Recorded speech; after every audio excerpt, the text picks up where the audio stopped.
mind. So what was that Yeah, like? I well, for me it was not that abrupt because when I signed with Hoka 3 years ago for the first time, um, it was never on my mind that I could actually make that a job.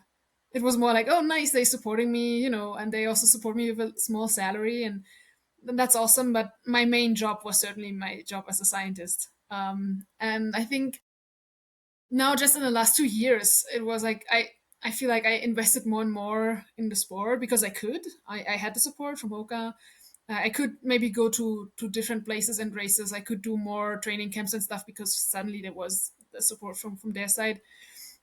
So I think it was a slow shift, and it took a while for me also to recognize that actually this is also something like a job and that people do running for a job these days, and it is also something that is legit, because that's also something in when you're in Europe, or especially in countries like Germany and Switzerland, when you talk to people and you tell them, hey, I consider maybe becoming a pro runner and make this like my number one priority job, then they are like, yeah, but are you sure? Is that a good thing to do? Like, what happens when you get sick, when you get injured, blah blah. Make sure you have a proper job.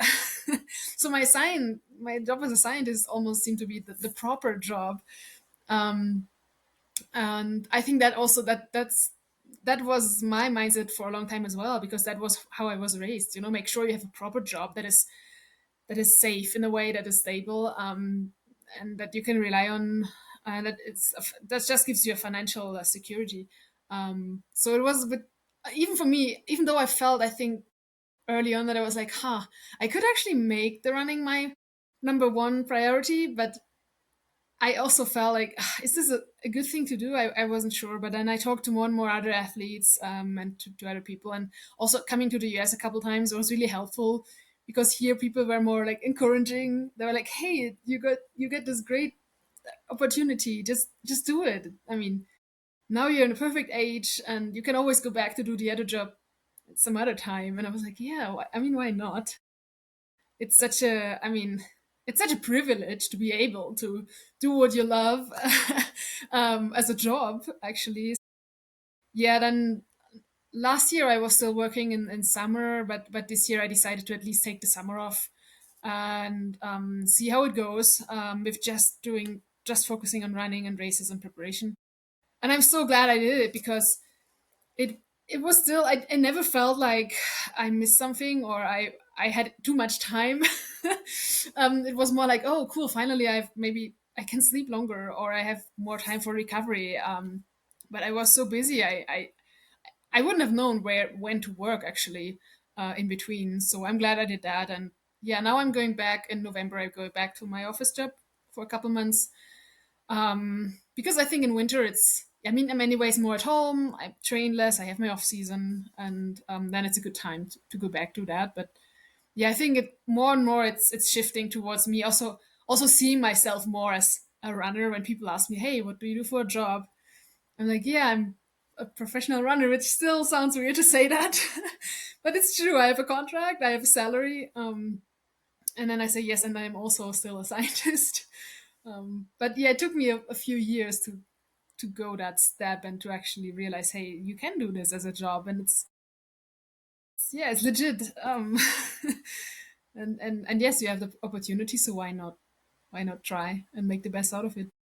It's funny because, a lot of mainstream sports, maybe basketball, soccer, baseball, football, tennis, in general, kids are groomed to come up through those recreational and travel and school sports. And then if you get a contract to play professional soccer, football, or basketball, it's like, oh my gosh, like you're part of this very well known sport. And with, whether it's marathon running or trail running, ultra running, it's still like relatively new-ish and like niche.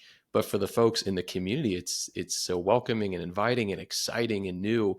And for it to be like one of those few people who do have that success and have like the drive for it and can become a professional athlete. I mean, I wouldn't blame like family and friends for being like, maybe not. But it's like when you're setting course records at Tour de Gaunt, like it's like, no, Yeah. I think I can do this. Yeah, I also think, yeah, it's funny because that usually I think it's so different the views when you are inside the bubble, with the athletes and everybody who is doing trail running and stuff. And then when you step outside the bubble and nobody really knows what you're talking about. And when I go to work and I tell them, hey, I podiumed at UTV, they're like, they cannot imagine what that means. And for them, it's just like, oh yeah, you podiumed at a race. That's awesome. But then, yeah, when you're in the trail running world, I think, yeah, they're just able to recognize what that means and to recognize what you managed to do there. And yeah, that's usually, I think, yeah, when I'm talking to athletes or to brands or whatever, there you feel like they treat it as a proper job. And then when you're outside, it needs some more explanation to people what I'm doing there actually. And yeah, because the sport, it's not like soccer or tennis or whatever, but everybody knows about it. But it's really like, it's still really niche, although it's growing and growing. But yeah, I think there's still a huge gap between people who actually are inside that bubble and then the people outside. Well, I remember like reading all of Dean Karnazes, his books, like probably in the past like 10, 15 years, like the Ultra Marathon Man and the 50 states and the 50 days. And he said for years he was struggling to just like, get contracts and be sponsored and make money for his family. And then he was like the OG, like ultra marathon guy. And he was, winning races with Western states and Yeah, even Badwater. And I almost feel bad in a way that like he was almost like 20 years too early because that yeah. paved the way for so many folks like yourself who can now like just go full force at this wonderful sport with a ton of camaraderie and really just say like, okay, let's capitalize on this. But at like the exact same time, like if you want to, you can still, use your PhD and be a scientist, which is awesome to kind of play that game of doing like these two different passions and giving back in those communities. Yeah, I mean, even when I started running, that was in 2016, I would have never imagined that you can actually earn money with running professionally, especially like riding on mountains. Maybe in marathon running and road running, it was already a bit more like, yeah, people did that already. But I think in trail running, for me, it was all about just, I saw it as a hobby. And then, yes, you can be ambitious, but I think it only developed in the last decade, maybe, that actually, yes, people can make money with the sport and actually can live from the sport.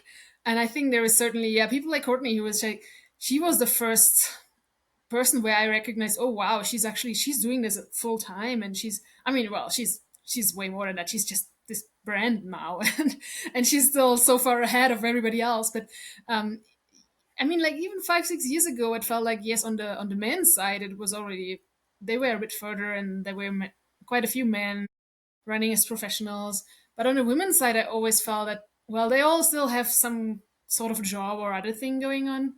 And only in the last few years, I was actually a bit surprised because I talked to a few other girls and women, and then I realized, oh wow, there is really a lot is going on, and it's evolving so fast. And now we have these contracts, and I mean, still in the grand context, there's only a handful of people who can live from it. But yeah, I would say there is. I don't know. Maybe there's like 100 athletes on 100 females and 100 males, or maybe on the male side it's a little bit more. But who can actually, yeah, live from trail running? And I'm lucky enough that through whatever, yeah, my results were in recent years, that brands recognize that. And yeah, but I never even thought that that's possible. And then, so for me, it was also never like a dream of becoming like a professional runner. And so it's more, yeah, evolved just with time. And now I'm okay. Well, now I have the opportunity, so why not? You began running Yeah. in 2016. Yes. What was that like? Well, I was active. I was very active before, but I was more focused on climbing. I did sports climbing when I was a kid and when I was still in school. And in 2014, I moved to Switzerland and I started my studies there. And then, because where I went to school and grew up in Germany, it's so flat. Like, I mean, I always loved the mountains, but I could have never gotten into trail running there because there's just no mountains. And then I was in Switzerland and I started hiking a bit more, and it really just rediscovering this love for the mountains. I just realized there's more and more people also running in the mountains. And I thought it was super like crazy. I was like, what are these people doing? I mean, hiking is already exhausting. Why do you run?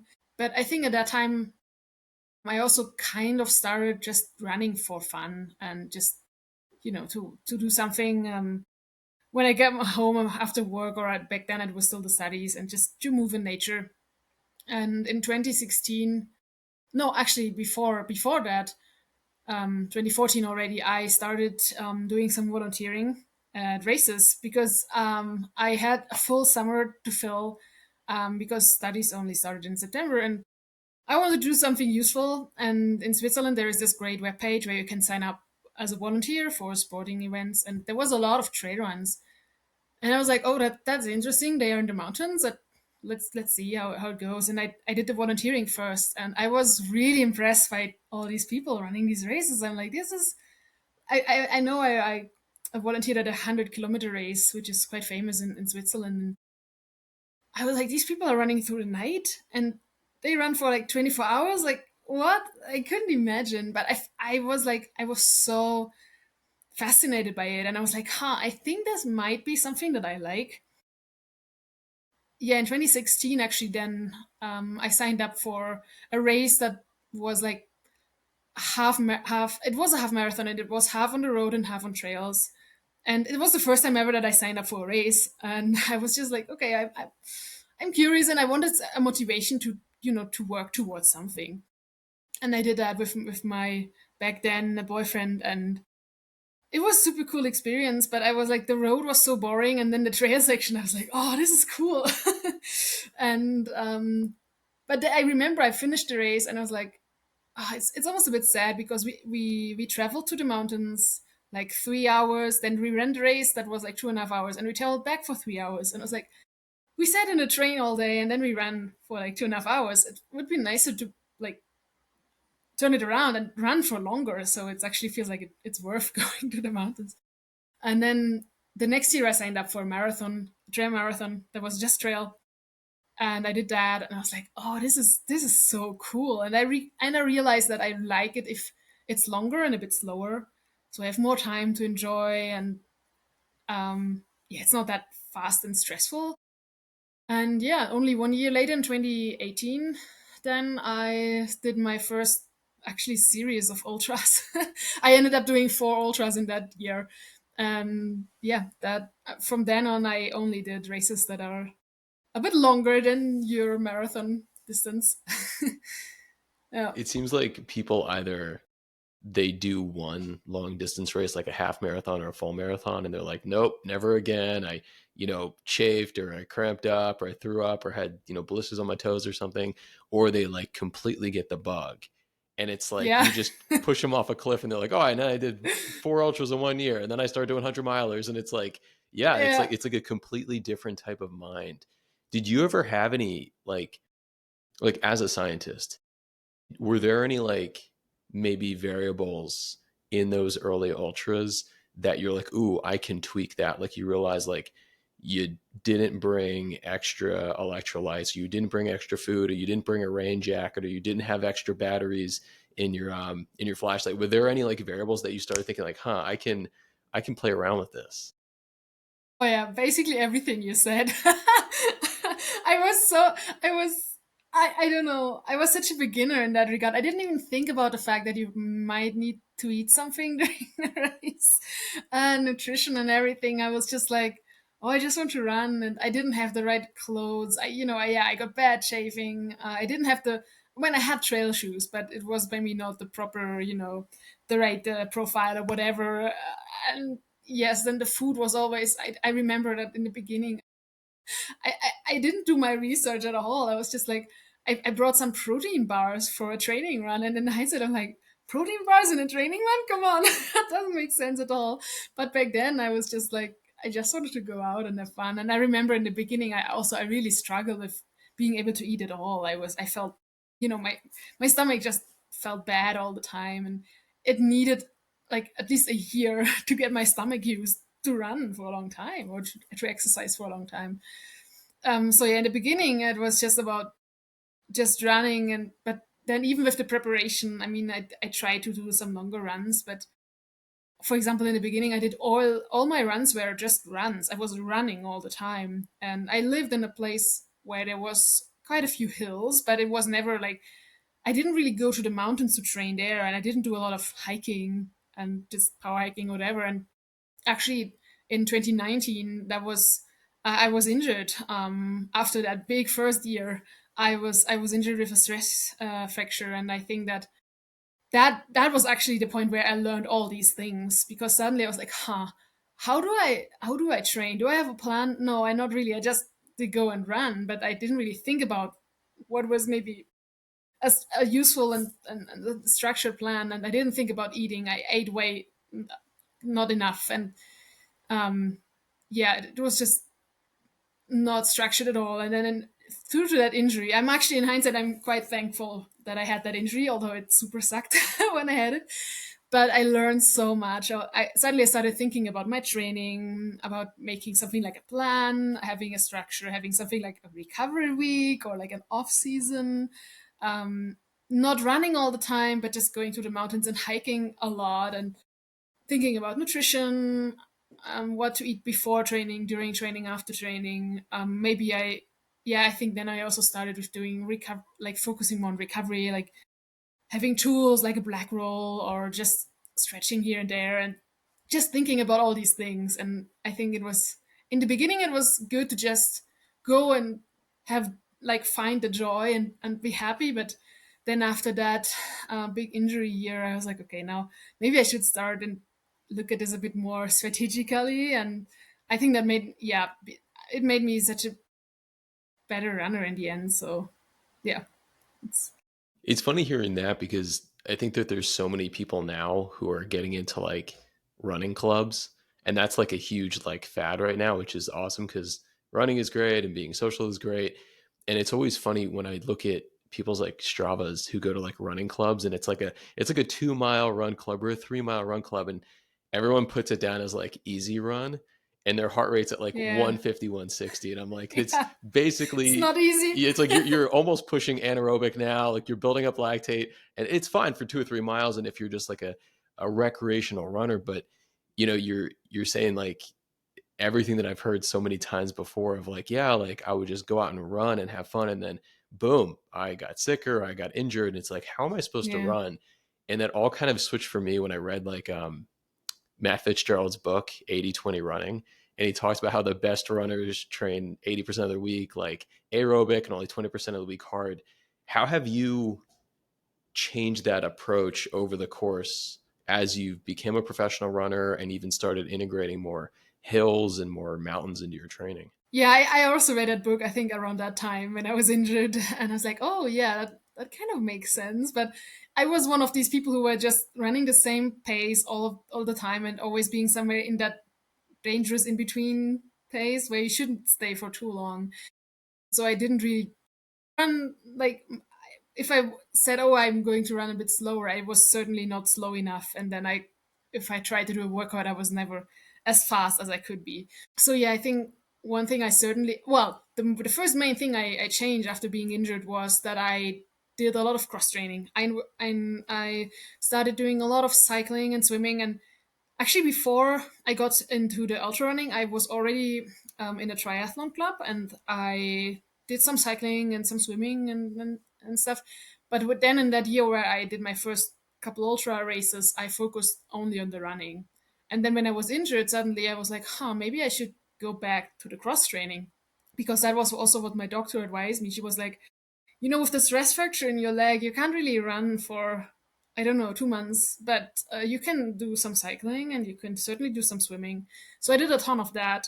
And the cool thing was that I realized, even though I was basically out of running for like an entire year, the next year was 2020, when there was no races in the beginning due to the pandemic. But I did some projects on my own, and I was like, I feel like I still progressed, and I'm still like in a better shape than before, although I ran much less.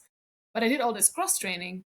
So that made me think, like, if maybe cross training, especially when you do the longer races, I think, well, yeah, if I would want to run a fast 5K on the road, sure, you need to run a ton. But I was more like interested in doing these really long races, like 100 kilometers plus, where you're out there for like at least, I don't know, 13, 14 hours and much longer. And so I started to include much more cross training, but qualitative cross training. So I did some workouts on the bike, I did some workouts in the water. I also did some included some long rides just for the aerobic training, and I ran much less actually. And then with the running, I tried to focus on my workouts. So I was like, okay, I want to do at least 3 runs in the week that where I really focus on something. Like one run would be a speed workout, which could be on the track in winter. Sometimes I actually do go on the track, but mostly something like hill reps. Um, something between reps of a minute up to, like, I don't know, 10 minutes or whatever. So that would be like the intense workout. And then I would have something like a long workout, like your typical long run, but I would do the long run in the mountains on trails where I also hike a lot, because I learned that if I hike, it's much easier for the bone to absorb the workload. And I could do much longer long runs, but it felt healthier because I wasn't running all the time. And I still got fit because I did all this work in the mountains on the trails. And then maybe I had a third workout where I was focusing on a threshold run or whatever. So I was really focusing on having like high quality when I went to run. And instead of doing on the other days doing some junk miles, just do your, I don't know, 10, 15 kilometer run, I thought about, okay, maybe I could do something on the bike that is helpful, or also just do these junk miles on the bike, because they will certainly not help me, not hurt me. With the cycling, I mean, if you only cycle, you will not get a stress fracture because your bones are just not that much stressed. And also, I realized if I do a lot more on the bike, I can recover better because, yeah, the stress is just not as high as when you run. So I think I found a pretty good mix, and I think it helped being among triathletes, and many of my friends are triathletes too, and many of them had coaches as well. So it was really helpful to talk to them and to see, okay, how is their training structured? Because, well, of course, the triathletes also try to combine these 3 disciplines.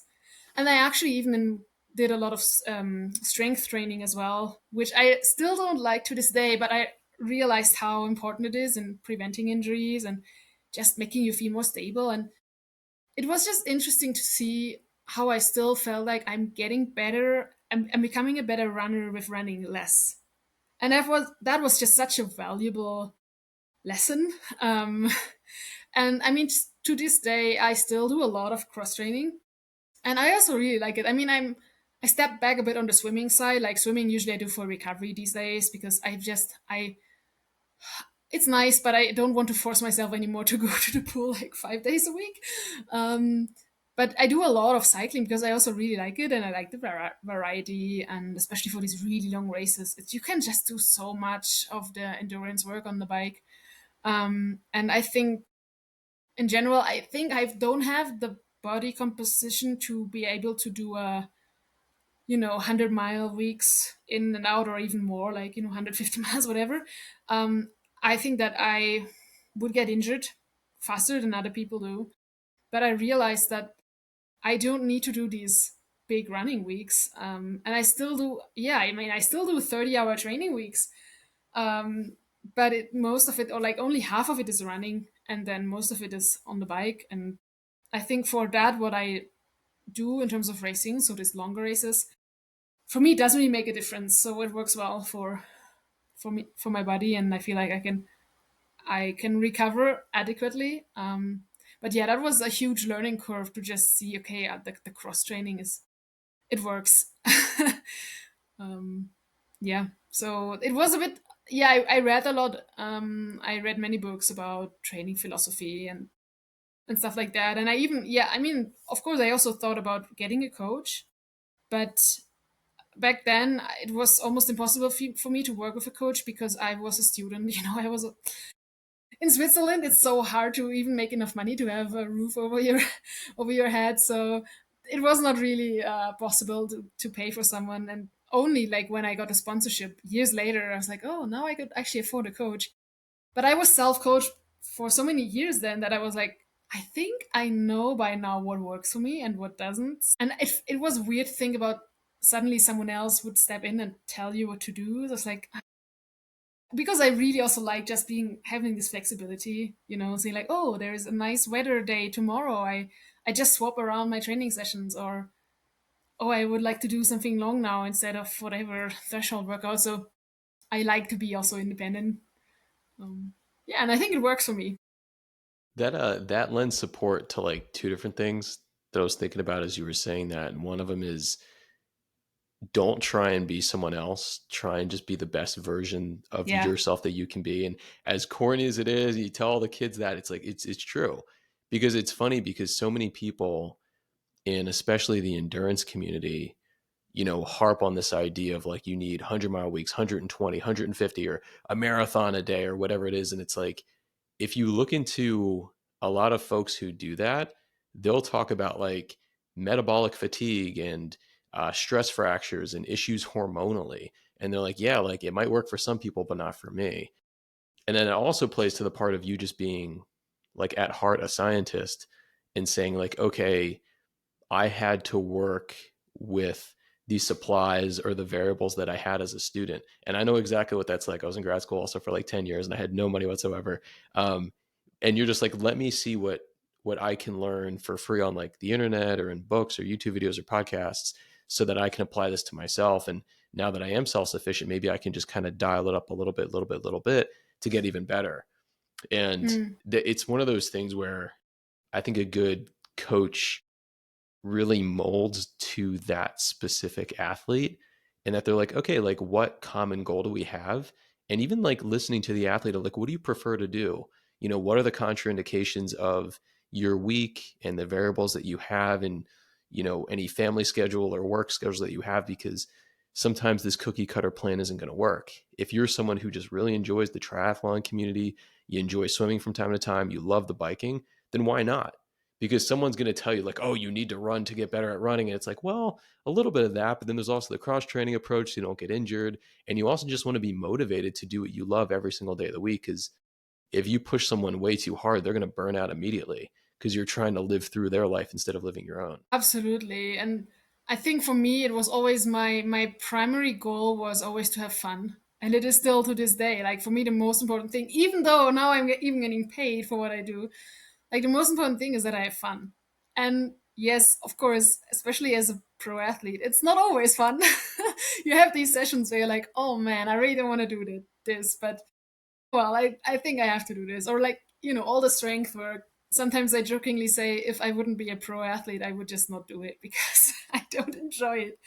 But at the end of the day, like most of the things I do, like, and even the things I don't like as much, it's still more enjoyable to me than, sitting in an office all day. But yeah, for me, that was always like this primary like priority was, hey, I want to have fun. And yes, of course, I want to get better. I am ambitious. I want to do well at races or my own projects. But I think it was a huge part of that was to actually just do my own thing and not follow what others may do or what others may told me that I should do. And I was like, no, no, wait, I want to. I mean, yes, I did so many mistakes, of course, because sometimes I was lacking some guiding, and yeah, I did many mistakes, but I learned also a lot from these mistakes, and I think I really found my own way and like the way that works for me. And yeah, I think in the end, I'm still just enjoying everything I do so much. And even now with having sponsors and stuff, I still it's still really important for me to have that freedom to also choose what I do, like which races I do, which projects I might do. And I think, yeah, it's just for me, it was important to always stay like my own person. And I mean, I know there is great coaches out there, and there's people who work with coaches together, and it works perfectly for them, and that's totally fine as well. But I think for me, it was really helpful to stay connected to my why. Why I do this, and that is not to be the best runner in the world or to win races or to make a lot of money, but it is primarily to have fun and to enjoy being outside and to challenge myself. Um, so I'm quite happy with the way I chose. And yes, of course, sometimes I see what other athletes train that I'm competing against. I'm like, man, they're running like twice as much. Oh, and then I have this feeling, oh, I don't do enough running, but then I just need to remind myself how trust, trust, trust what you do. Like it worked in the past, it will still work for you, and maybe what they do is also not the best for them. But yeah, sometimes it is a bit intimidating when you look too much at what others do and the numbers, or you listen to podcasts and like road runners, and they're like, oh yeah, they do like this too. They're like 150-mile weeks, and I'm like, oh my god, I think I've never done a 150-mile week in my life. Yeah, but I think it's just trusting the process. And yeah, I mean, I think I got confirmation in the last few years with results that it works. Yeah, why should I change something that works well for me? Yeah, is there any different approach that you take between races that are on your calendar over the course of the next year, whether you're getting ready for something in the States or something in Europe? Like, would you look at specifically the course profile, the weather conditions that might happen, the aid station, and say like, okay, I need to structure my training around this distance, around the elevation, around the heat, around the humidity, and like, how does that change day to day as far as your maybe training block or your mesocycle in the 3 or 4 months leading up to it? Because I imagine maybe Tour de Gaunt was like maybe completely different from UTMB, which might be different from like Hard Rock or something else. Yeah. Yeah, yes and no. I think that, well, in general, I'm focusing on the longer races. So I think the general build up is usually similar. But yes, of course, I do focus on different things. For example, when I train for UTMB, usually I focus a bit more on running, on actual running, because UTMB, although it has these 10,000 meters of climbing, it is a very runnable race. It has a lot of these, yeah, runnable sections. So I really focus on running. But for a race like Harvard, for example, it's not extremely technical, but it is much more technical than UTMB. And because it is at altitude, you are just hiking so much. So there, I'm just focusing on having all these hiking days where I just spend many, many hours on my feet, but I don't force myself to run so much. It's more about just hiking and being efficient at hiking. And yes, I mean, like something like Tor, it's so much longer, and yeah, Tor is really technical, so there it's just about moving, keep moving. Like when I trained for Tor, i did I did really a high volume block for sure, and I just did many days in the mountains, but slow, at slow pace, like mostly hiking, also to not, yeah, injure myself. And then maybe the next day I did a long, long ride, maybe 10, 12 hour bike ride. And then maybe the next day I did another long, like 50K day in the mountains. So just stacking these high volume days, but really low intensity. And for Tor, for example, it was also important to train at a really tired state, fatigue state. And I also, there, I even experimented a little bit with not sleeping much, which I normally wouldn't do because, I mean, in training, you just want to be recovered well, also to avoid getting injured or sick or whatever. But for Tor, it was really something I wanted to train. So sometimes I did a night run. So I didn't sleep in that night. And then the next night, I only slept for 4 hours. And then I went for another big day. And yeah, that was I couldn't do that for a long time, but for certain weeks I did that, and I think that was a really good preparation in the race because I managed to actually be awake in the race and move for 60 hours before I slept for the first time, which certainly was not ideal. I would have wished to sleep earlier, but because I trained, I prepared my body to just keep moving also at a tired state. I think that worked particularly well. And yes, I mean, I usually try and see the course before the race. I think it is. I mean, usually in previous years, I usually didn't do that, and I always thought, oh well. I mean, sometimes it's better to not know what's coming up, but I think these days I want to be prepared well, and I think it is better to know what's coming up and just pacing wise, just to know, okay, there is that climb. It's awfully long, but I have these little sections, and it's easier. Um, and so I try to go out there before and see the race, or at least parts of the course. And in terms of specifics, I mean, I've never really done heat races, something like Western States or so. I haven't done yet, but I've done hard rock twice, and in hard rock, well, it's not about the heat, but it's about the altitude.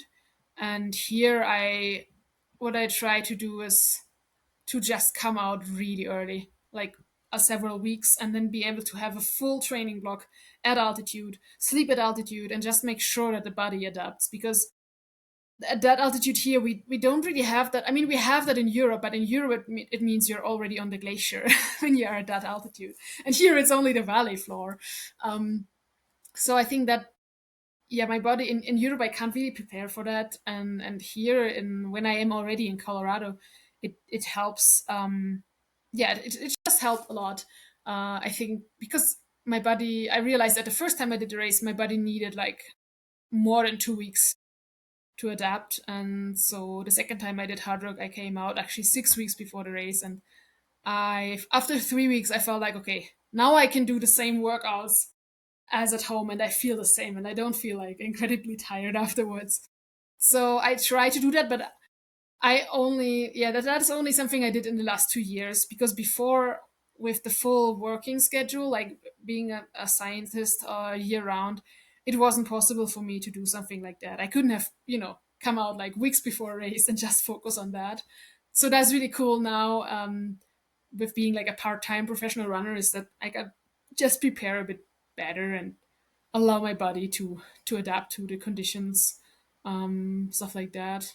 And I'm also getting better at like planning my races, planning my nutrition, because yeah, that's something I really didn't pay a lot of attention to in previous years. And then I had a few races where that was quite an issue, and then I was like, I really want to work on that. And I think I came a long way in that regard too. And yeah, but there's always new things coming up.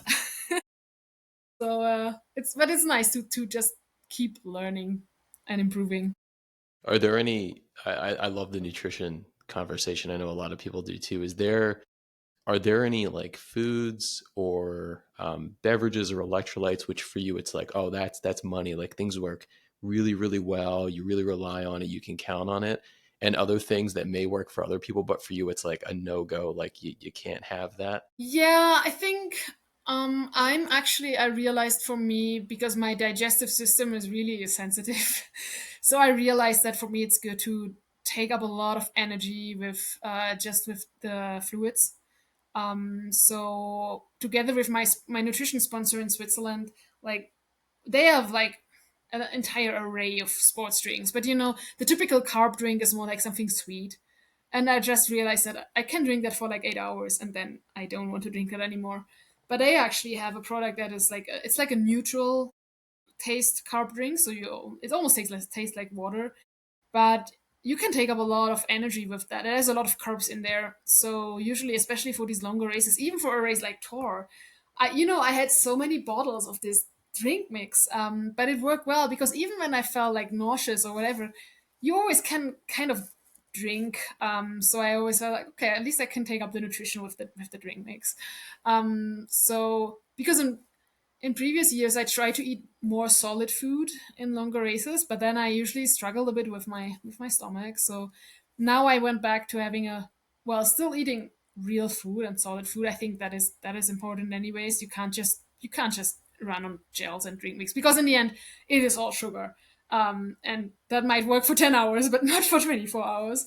But yeah, I still I would say like at least 50% of my calories I take up with my fluids, which works just so well. And then also finally, after many years of trying different options, I found a gel that I can even eat after 30 hours, which is still like mind blowing to me, because usually I stopped eating gels after 10 hours. And now I have this gel where I'm like, even if I can't eat anything else, I can get down a gel, and that's great. And yeah, then all the time when I feel like I could eat something solid or some real food, then I do that. And I prefer to have some salty options. I usually bring some polenta, which is like easy to eat because it's not so dry, and you can put lots of salt in it. Then doing tour, actually, I ate a lot of pasta, which I couldn't do that in a race like UTMB, which is much faster. But during such a slow race, actually, that worked super well for me. It was something that I was almost craving during the race. And having some potatoes, some rice balls, like just these options, like salty options. And then I go with whatever feels good at that moment. Like doing hard work this year, I discovered that potato soup apparently works well for me during a race. Like, yeah, it's it's always something new coming up. But I think by now, at least, I think I have like a base strategy where I know that works with the drink mix, with my gels, and then everything else is, yeah, however I feel in that moment. But yeah, I mean, I had a few races where I bonked really hard because I ran out of options that seemed doable. And I think now I know that I can rely on products where I know they work no matter how bad I feel, but they just work for me. But it was certainly a couple of years of trying and finding out. But I'm also very thankful to my nutrition sponsor. They worked a lot to me, a lot together with me on yeah, just having options and they do some testing. How much salt do I need? How much electrolytes do we need to add and stuff like that? So You know, it's funny yeah. because with I remember I was talking with a good friend who runs like 5Ks and 10Ks pretty I'd say like competitively at the masters level. And he's big on being like, yeah, I'm 50 years old and I run 5 15 miles. And I'm like, that's cool. That's awesome. And I was like, well, what about like a marathon or an ultra? And he's like, no, no, no, no, no. I don't want to have to deal with eating and drinking. He's like, that's not running to me. And I'm like, no, I think that's Oh even my more god. impressive when people can put away thousands of calories over the course of a day or 2 days or 3 days, however long you're going. And it's funny because a lot of younger folks can get away with just eating junk food all day when like you're a kid, and it's like nothing ever Hmm. hurts. And then once you get into like your mid 20s, you go, huh, like, why do I have that midday crash? And it's like that compounded with like the ultra game is like a completely different thing. So not only do you have to train your gut, but also just learn as you progress in whatever sport or whatever your age is like what works best for me, maybe not every single day, but even like mile to mile, hour to hour. So I think that that's always going to be an ever changing variable. And I love what you said. You're like, yeah, sometimes this works, sometimes that works, but I kind of need options so I don't bonk, and I can go Yeah. salty, I can go sweet, and it's always fluctuating. It is. And I mean, yeah, sometimes I think I found the perfect strategy in the next race. I'm like, somehow it doesn't work here, or maybe the conditions change, it's hot or whatever. And yeah, I think it's just actually I kind of like just experimenting and like, finding out what works. And yeah, I mean, also just realizing, hey, yeah, the race nutrition is one part, but nutrition in your everyday life around the training sessions, man, I never really thought about that. And I think I'm much better at that too now. Just fueling right before a session, fueling actually during a session, even if it's only like a 2 hour session. But in training, actually, it's almost more important because your goal is to be able to train again, maybe the same day or at least the next day. You want to have fresh legs, and also there, I worked together with my sponsor at some point, and I realized, hey, if I actually I might not even feel the need of taking something in if I have a 2 hour spin on the bike. But if I actually do, oh, I feel better the next day. Or if I just have something right after, that helps me recover. And that was such a cool realization. I was like, oh, I can do a lot of the nutrition, or there's still, a lot of potential to grow and to become a better athlete if I also work on these things. And it's nice because that's not dependent on my physical, state. It's just some extra things that you can try and work on. And I mean, yeah, even though the sport is still a bit niche, especially in the elite level, but we are getting more and more professional. Yeah, it's like if you want to stay on top, like you better also, yeah, look at these things like recovery, yeah, and your nutrition. It becomes more and more important than just the pure physical preparation. But yeah, I think it's nice to have like this sort of puzzle to solve, instead of just going out for like half an hour and you don't have to care about if you eat something or not. How is the rest and recovery? How's your sleep? Are you someone who's like very regimented about that, or are you kind of like fluctuating with sleep in your training cycles? I'm regimented in the sense that I my rule is to have at least 8 hours of sleep because I feel like, well, I mean, maybe if I don't train as much, I wouldn't feel it that much. But if I train, like if I am in a regular training block, yeah, the 8 hours is just key. If I sleep 7 hours, I already feel like it's not enough. And that's actually something that is more one of the big pluses of not having to work now in summer, is just being able to not worry too much about these hours. Because when you work, even though it's only a 70% job, but if you work that next to your training, like the 8 hours can be challenging. Um, but yeah, that's my main goal, and if I can, longer, of course. And then yeah, the only time I don't do that is when I on purpose, when I try to get more sleep deprived. But normally, I really try to stay on top with my sleep, because it's, yeah, I mean, in the end, sleep, that's the best recovery you can get. Like, you can have the best nutrition, and you can do all the foam rolling and all the, I don't know, like the massage gunning and whatever. If you don't sleep, like, it will only get you so far. Yeah, the sleep is number one priority, and then yeah, I try, well, and to see my physio at least once per week, to get some massage, some working on the body. That's super helpful for recovery. Then, yeah, obviously the nutrition, like, especially after a hard session, just make sure you get something in immediately afterwards, and make sure that it is the right thing, the right mix of macronutrients that you want. And yes, I also have like something like an evening routine that I usually do. Something like, it's like 45 minutes, just before going to bed, some stretching, some foam rolling, sitting in my boots, recovery boots. It's not like, well, if I don't do it for a day, it doesn't matter, but I think it's nice to have it almost like a routine, such that you really do it regularly. And I think it's just, especially during these, when I have like really high volume weeks or just really intense training blocks, it's just so helpful. I just feel better the next day when I wake up. So I really try and put a lot of emphasis on that, actually. Yeah. What's what's next for you? What are you currently training for?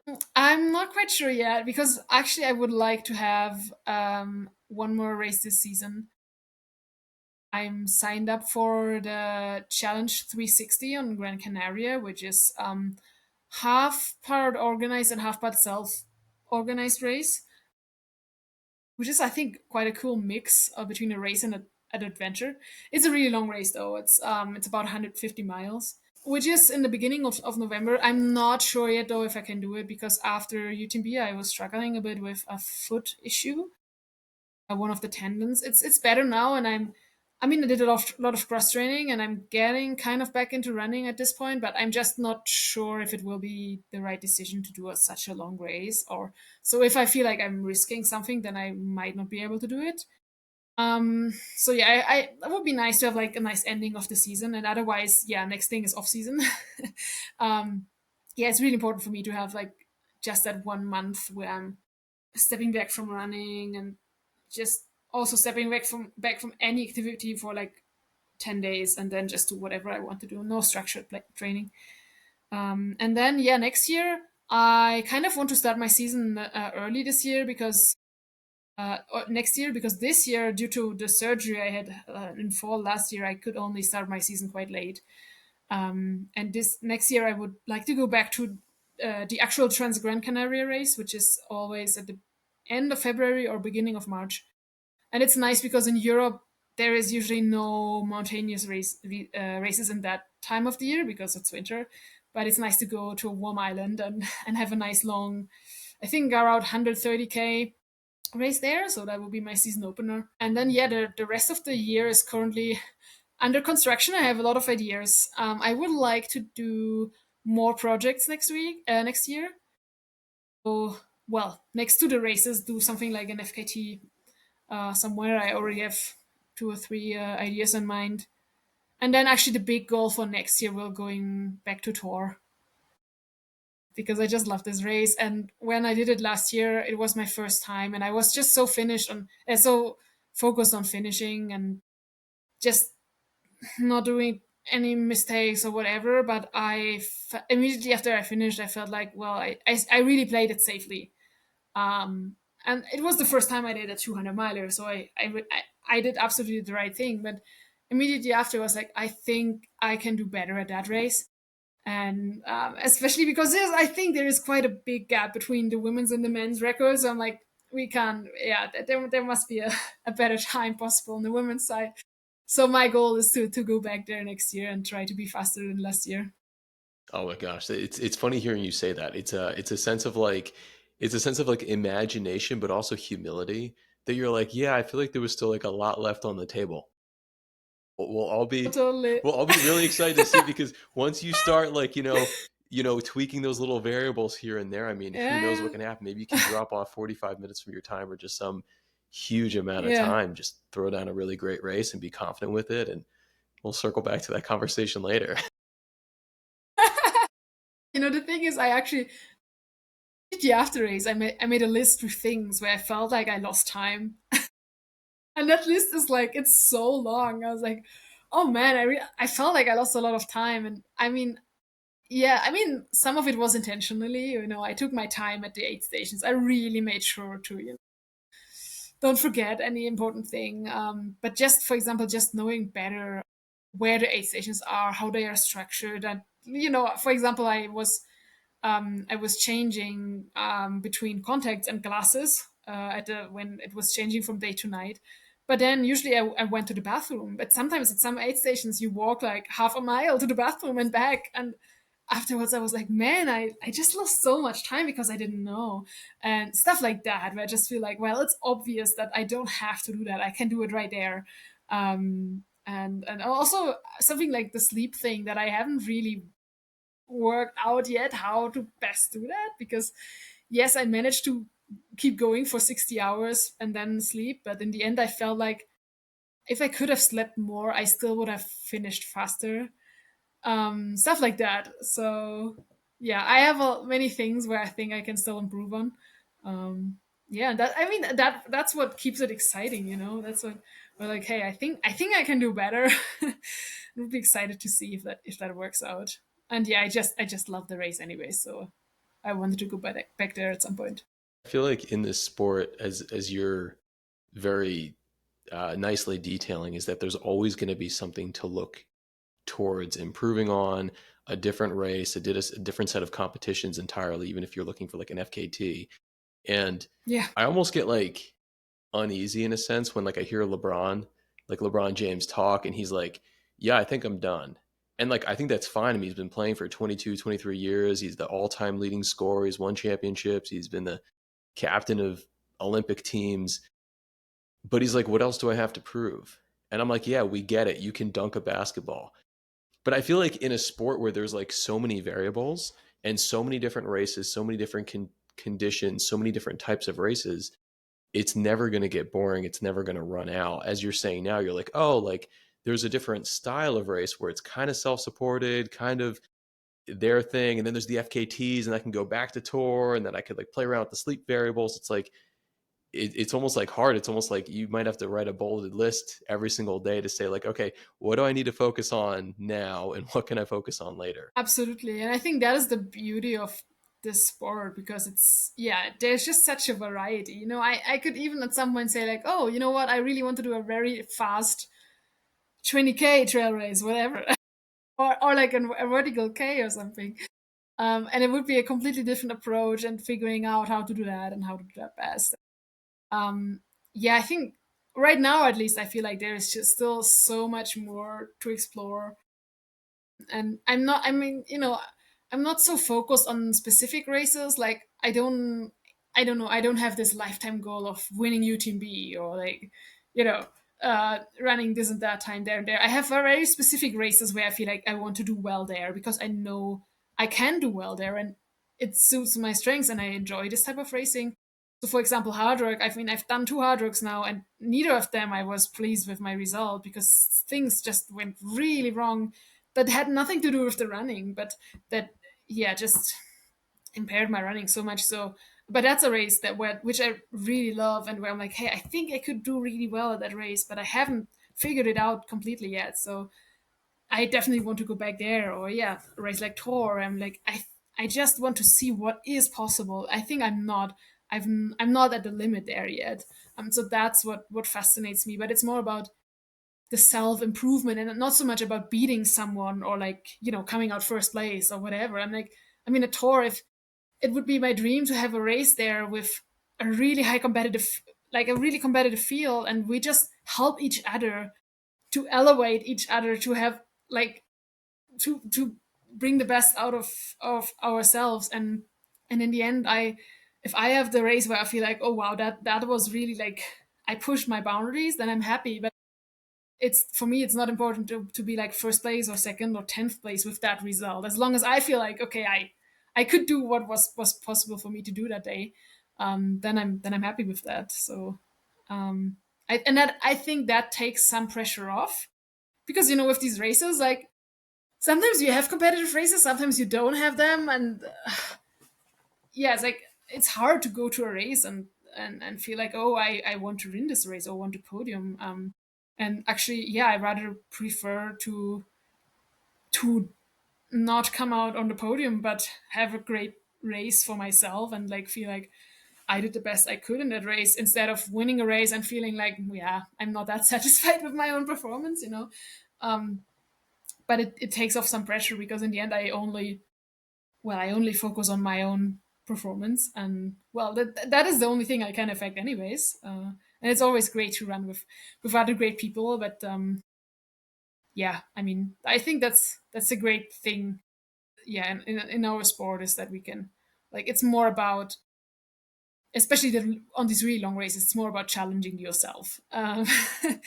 Because yeah, sometimes you go into the race and you look a bit to the left and to the right, who's there on the start line, and then after 10 hours, you're like, oh, I don't really care. It's just it's just about me being here right now. Um, yeah, I think that's a healthy mindset though. And I always told like my clients about that when I was like, hey, you're going to run your first 5K or first marathon or ultra, whatever it is. And it's like, if you ever go to these finish lines, everyone's smiling. And it's like, you realize there's only one winner. yeah, It might be like a yeah, men's, a women's, and like a wheelchair division. So, okay, there's a couple of winners, but I'm like, everyone else, like by definition, like did not win the race, but they're smiling because they conquered something amazing inside of them. And I'm like, yeah, you see all those medals back there? Yep, didn't win any of those races, but I loved it and I had so much fun and I'm going to yeah, do it again. exactly, And it's like, it's great to exactly, hear like from someone like you to be like, yeah, like you work really, really, really hard because you love the process. But if you know that you did your best in all those little different areas leading up to it, then you're like, okay, I can sleep well at night and I'm going to keep going after it. And that's just great to hear. It's reassurance.